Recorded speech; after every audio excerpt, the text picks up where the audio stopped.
Good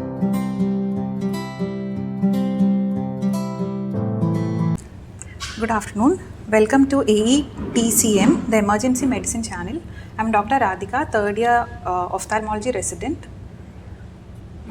Dr. Sujitra, Professor, Department of Ophthalmology. Today's case presentation is on a 56-year-old lady hailing from Mali.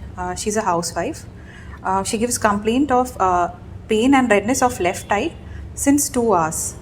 So, when you get a case like this with a complaint of pain and redness, the DDs that should come to your mind is acute keratoconjunctivitis, acute uveitis, any history of trauma or chemical injury, acute angle closure glaucoma, and scleritis or episcleritis. And how to differentiate among these diagnoses should be based on the history which follows and the examination that you do. So coming to the history in this case, a 56-year-old lady gives history of rubbing of eyes followed by pain and diffuse redness of eye since 2 hours.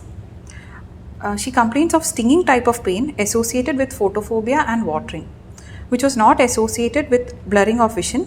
There was no complaint of headache or broache, no complaint of discharge from eye or itching, and no complaints of colored halos.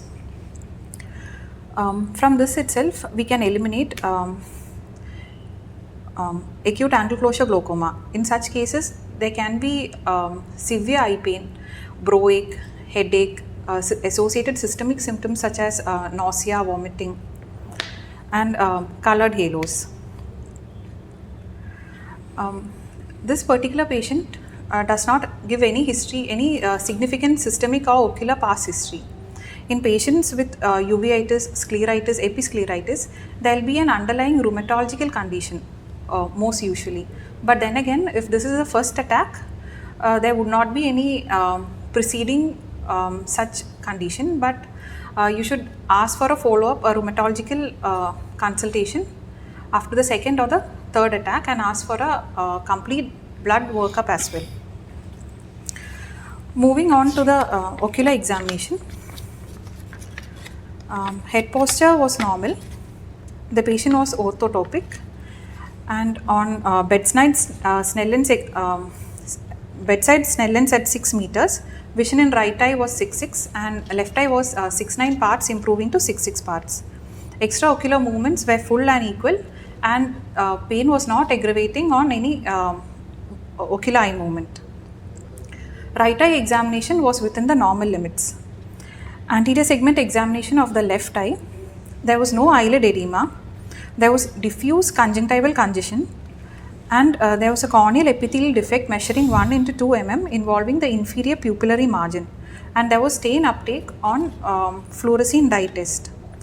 Grossly no infiltrates were seen on the cornea, and anterior chamber was normal in depth as per the bedside torchlight examination. Iris had normal color and pattern, and the pupils were brisk. Dilated fundus examination was well within the normal limits in both eyes. So according to the history and the ocular examination done, a diagnosis of left epithelial defect was made. And moving on to the management, in such patients we'll give generous application of lubricants.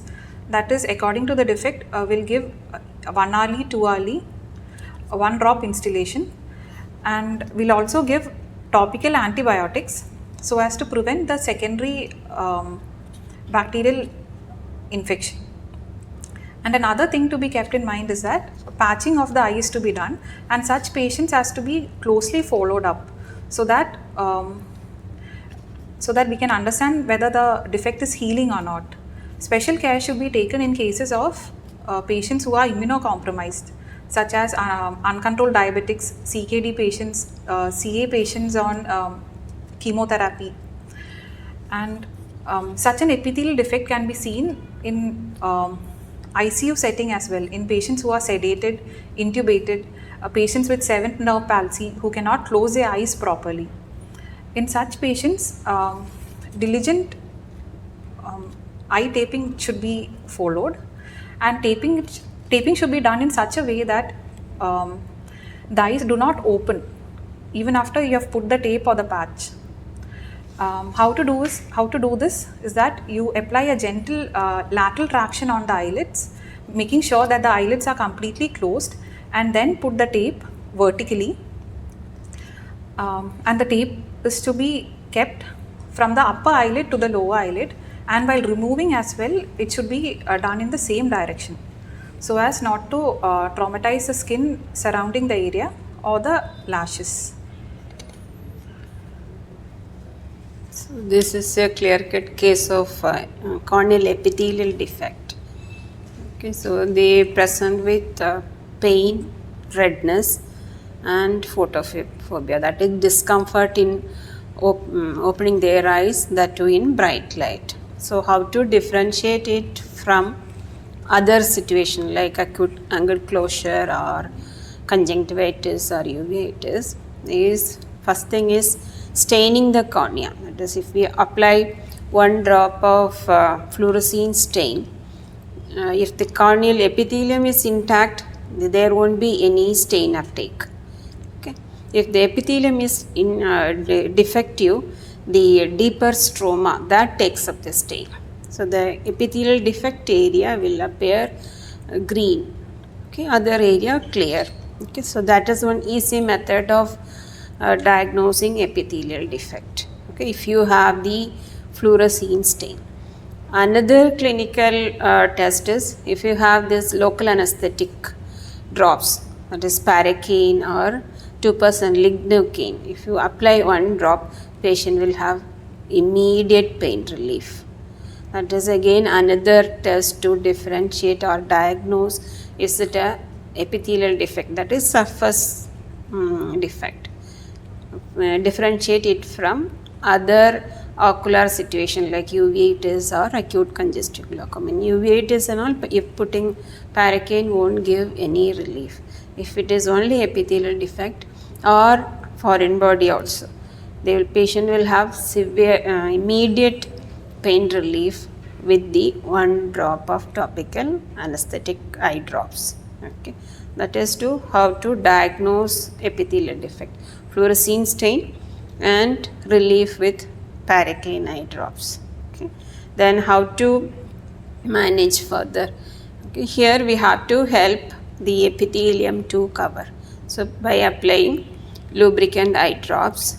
Okay, and if the patient's blinking action is normal, that lubricant eye drops is enough, and you have to closely follow the patient till the epithelium heals completely, so that we will be very sure that there won't be any secondary infection.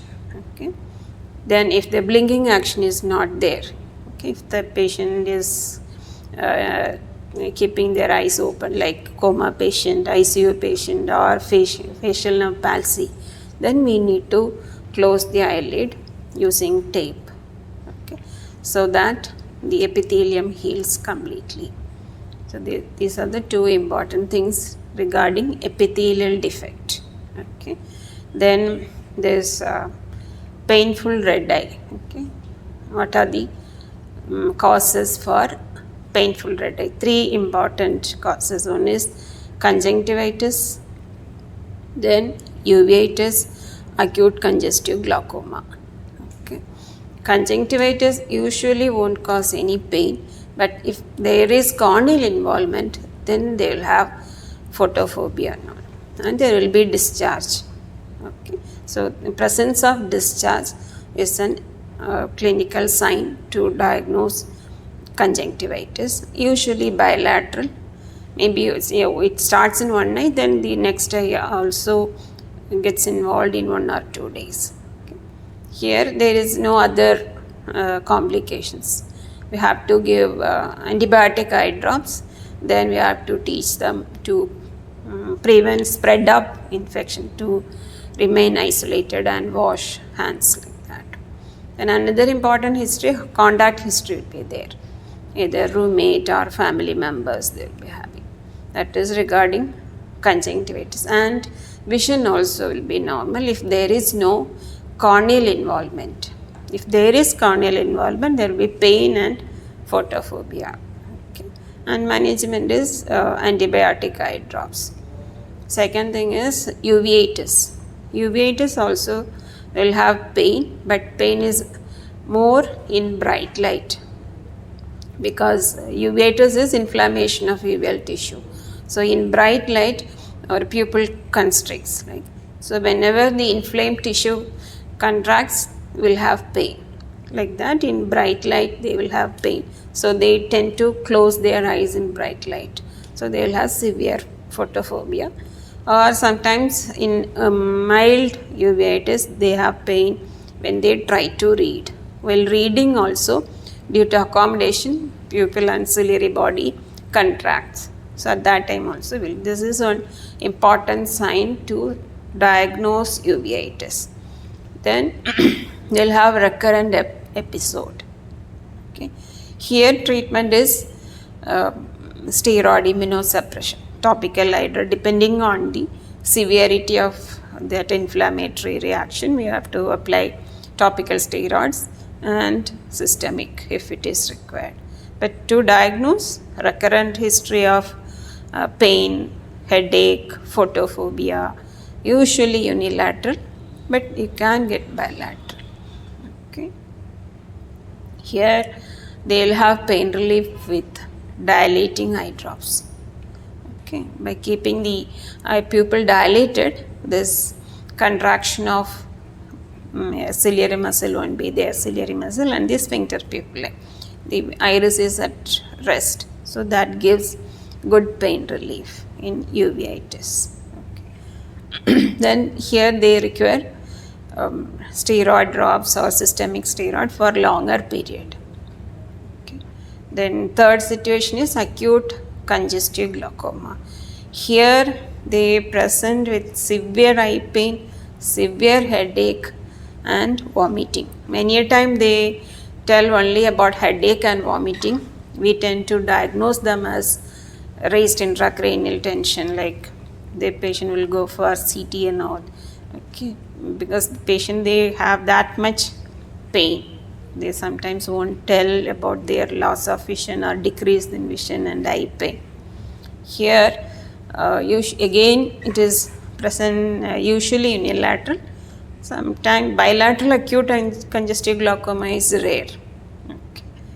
Here loss of vision and IOP, intraocular pressure, will be very high, and when you examine the eye, that cornea be little dull compared to the normal side, okay, because of corneal edema. Then when you touch the eye, you will see the difference. Okay, when the intraocular pressure is very high, our eye will be very hard, stony hard. When you compare with the normal eye, you will be able to differentiate whether the intraocular pressure is high or not. If the pressure is very high, 40, 50, then we'll be able to appreciate the difference. If it is 25, 26, then it is difficult by touching. Okay. Here the management is anti-glaucoma measures. Okay, mannitol, Diamox, then topical drops. Then if it is not getting controlled with drops, then surgical method. But at bedside, examining the eye only. Okay, corneal edema, vision drop will be there. Okay, and patient will be in severe pain. Okay. So this is how to differentiate at bedside the common ocular causes for pain, redness in the eye.